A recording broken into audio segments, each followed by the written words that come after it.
اور اب تک وہ سلسلہ جاری ہے. اس میں نظریہ پاکستان کے حوالے سے اسلامیات کے اور اس حد تک میں آپ کو ایک سیمپل کے طور پہ ایک دو کتابوں کا جائزہ آپ کے سامنے پیش کرنا چاہتا ہوں. یہ پرانی کتاب ہے، 6-7 سال پرانی کتاب ہے، کلاس فرسٹ کی اردو کی پہلی کتاب. یہ پچھلے دور میں ALP دور کی یہ کتاب ہے.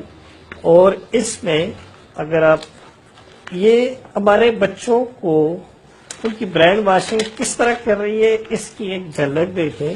یہ ہمارے پیارے نبی حضرت محمد صلی اللہ علیہ وسلم یہ سبق ہے.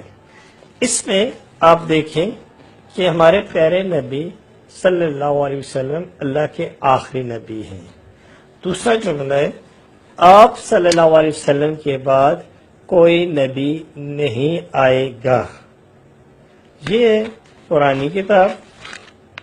اور اسی کلاس کی اب یہ نئی کتاب ہے، کلاس فرسٹ کی یہ نئی کتاب.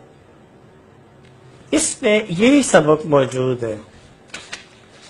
ہمارے پیارے نبی حضرت محمد صلی اللہ علیہ وسلم. اب ختم نبوت کے حوالے سے یہاں پہ آپ دیکھ سکتے ہیں، پڑھ سکتے ہیں. کسی جگہ سے بھی پورے صوبے میں یہ کتاب موجود ہے، ہمارے گورنمنٹ اسکول کے بچوں کے ہاتھ میں، آپ اس کو جائزہ لے سکتے ہیں.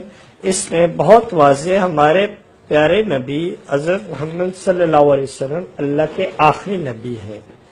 اس کے بعد جو جملہ پرانی کتاب میں ہے کہ آپ صلی اللہ علیہ وسلم کے بعد کوئی نبی نہیں آئے گا، نکال دیا گیا ہے. اب اس کے حوالے سے یہ کن لوگوں نے کیا؟ کیا کوئی مسلمان یہ جملہ نکال سکتا ہے؟ اس کا جواب کسی کے پاس نہیں ہے.